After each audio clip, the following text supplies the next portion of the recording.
Vamos entrar no assunto arqueologia, então. IBARC. O que significa esta maravilhosa sigla, IBARC? Pois é, o IBARC ele significa Instituto Bíblico de Arqueologia. Então, é a sigla para essa frase. E é uma ideia recente, né? Você que fundou esse instituto? Sim, o IBARC, na verdade, começou com um estudo bíblico na igreja. Tá. Eu fiz uma viagem em 2014 para Israel com o Luiz Saião, pela Universidade Hebraica de Jerusalém. E tinha lá atividades de escavação e tudo mais. E também muita explicação desse contexto histórico-cultural da Bíblia por meio da arqueologia, por meio de mapas, por meio, enfim. Isso chamou muito a minha atenção de como eu estava estudando a Bíblia, mas estava deixando muita coisa importante de fora. Estava ali lendo bastante e tudo mais, mas tinha uma parte da ciência do estudo da Bíblia que eu conhecia quase nada. A parte histórica, digamos assim? Histórica até conhecia, né? O relato bíblico, o enredo bíblico e tudo mais. Mas esse arcabouço cultural por trás da Bíblia, eu era bem leigo, bem pobre nisso. E quando eu fiz essa viagem, eu percebi o meu analfabetismo nesse assunto e pensei, bom, preciso correr atrás disso, né? E lá eu comprei algumas peças, porque lá você tem lojinhas e tal. Comprei réplicas. É possível comprar algumas coisas originais. Hoje no museu a gente já tem algumas coisas originais. E fui fazer um estudo com a igreja. Puxa, eu percebi que o entendimento, o interesse das pessoas ao estar, por exemplo, diante de uma lâmpada. E na minha primeira viagem eu trouxe uma lâmpada original da época de Jesus. Para você trazer uma peça original, primeiro, ela é muito mais cara. Segundo, você precisa de certificado, senão você vai ser preso, assim, né? Você não pode nem ficar pegando pedra lá de Israel. Falar, nossa, eu vou pegar pedras e vou levar. Não pode. O seu risco de ser preso vai ser bem grande, assim.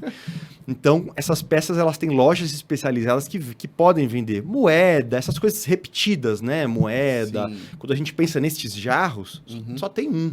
O de Qumran, com os manuscritos, só tem alguns. Não vende nem a pau. Isso não vende, isso é só museu e tal. Mas moeda, lâmpada, né, de barro ali e tudo mais, isso tem aos borbotões. Você escava uma cidade nova, aparecem centenas de lâmpadas, de moedas e tal.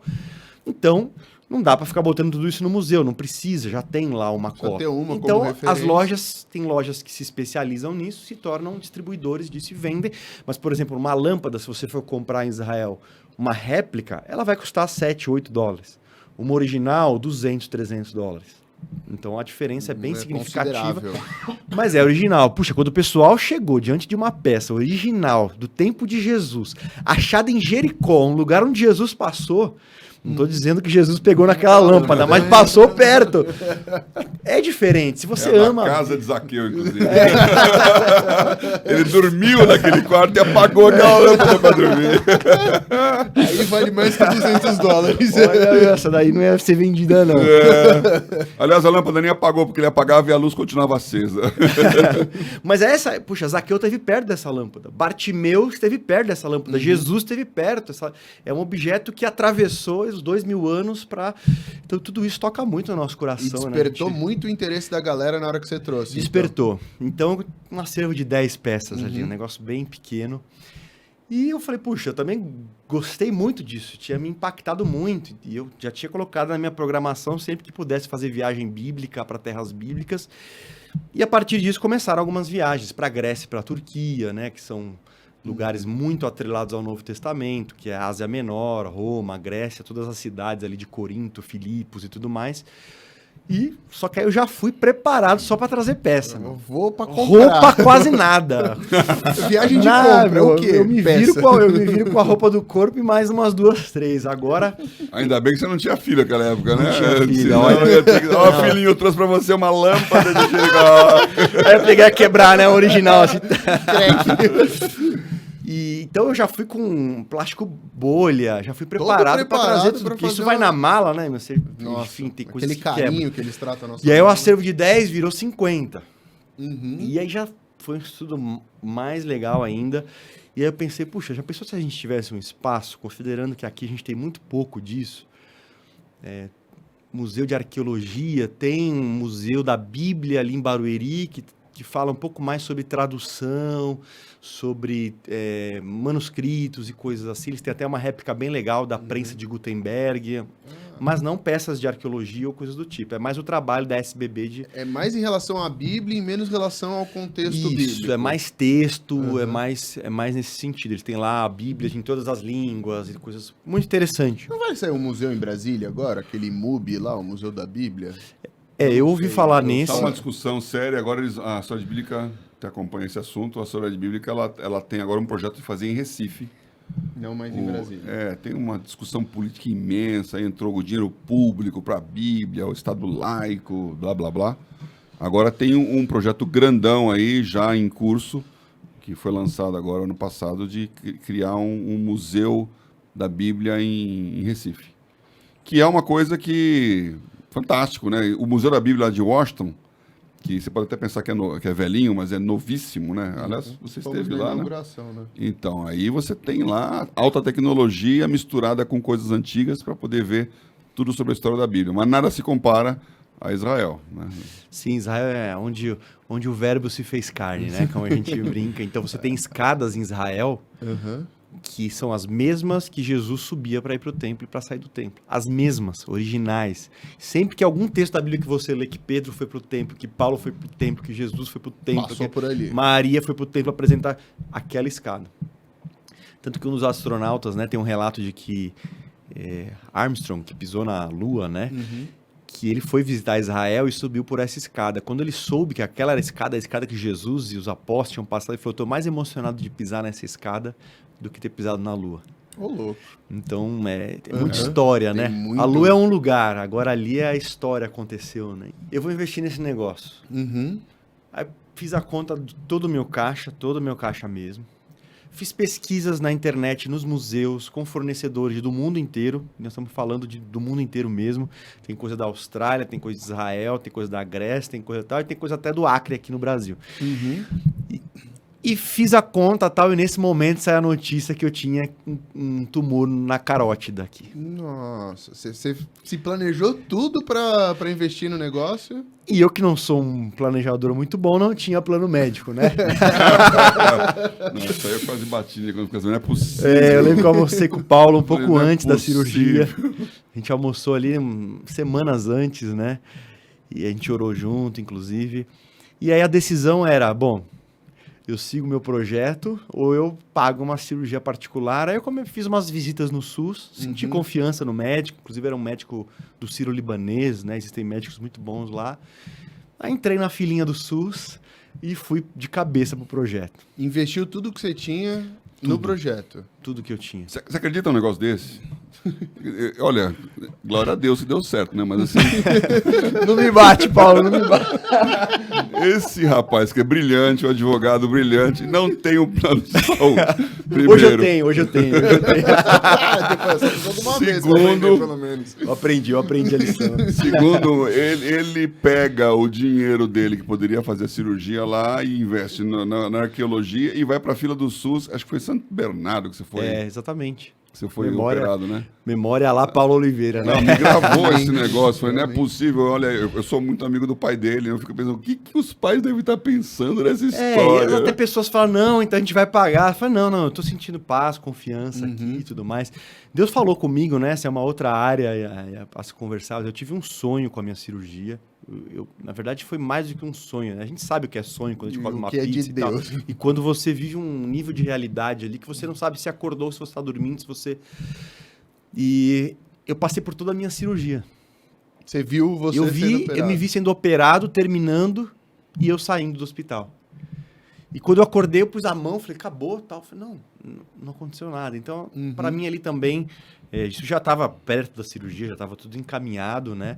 Deus não tem nada a ver com a nossa falta de responsabilidade. Com a Mas nossa falta em de termos do seguro. que estava para acontecer ali, Deus falou muito comigo também. Foi um tempo especial e o projeto acabou dando certo. É claro que outras pessoas surgiram para ajudar depois. Hoje mesmo quem está à frente ali das visitas, porque Como que funciona? Então vamos entrar nessa isso, coisa. Como é que funciona hoje lá? Eu quero ir lá, eu quero ver o que tem, o que mostra, como é que é o esquema. Explica pra mim. Isso, a gente tem um site que é o ibarque.org.br.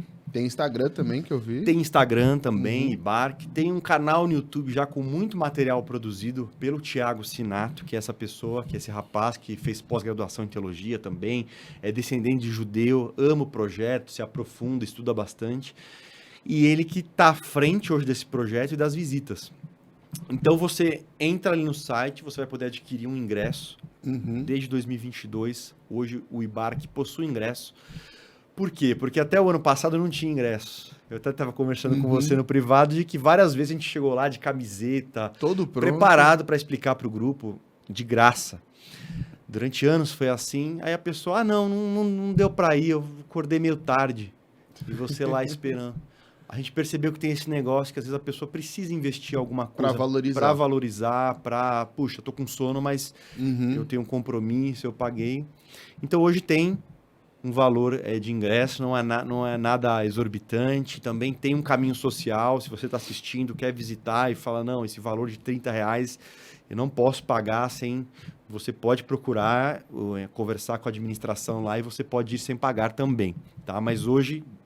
em regra, existe esse valor, você marca um dia para você ou para o seu grupo, né? Se você for com um grupo inteiro de 8 a 10 pessoas, você fecha o grupo para você. Se você for sozinho ou com um casal, pode ser que existam outras pessoas também que estejam marcadas no mesmo dia.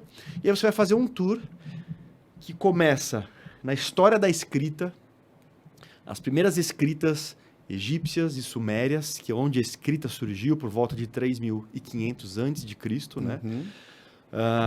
E aí a gente começa um itinerário bíblico, de Gênesis a Apocalipse. E isso é bem interessante, porque a gente tem dificuldade de entender essa ordem que as coisas aconteceram, principalmente quando chegam nos profetas e tudo mais. Então ali você consegue caminhar pela história, e em cada estação você tem as peças de arqueologia mais importantes que foram encontradas, que estão relacionadas com a Bíblia. Com aquela história específica. Com aquela história daquele momento. Claro que a réplica, a original, só tem um.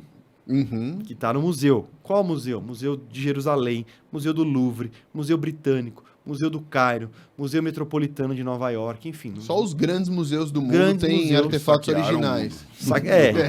Essa é uma discussão bem grande, né? Porque realmente eles...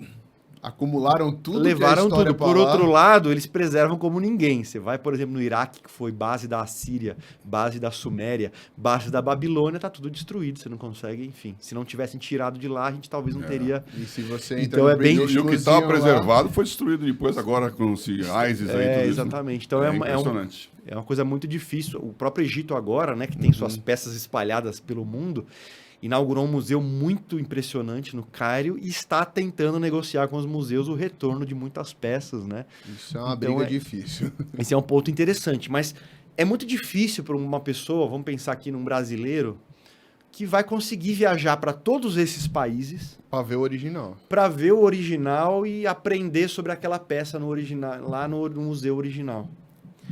E a ideia é que em um lugar só... ela pode olhar a réplica, sim, mas tem um panorama de tudo isso que existe sobre a arqueologia. Visualizar do começo ao fim, né? Cada coisa. Exatamente. Numa ordem cronológica, num só lugar. Então, de certa forma, ali você está em contato com inúmeros lugares e museus do mundo, mas, acima de tudo, lendo a Bíblia com mais qualidade. Não só, eu vou abrir e vou ver o que eu sinto.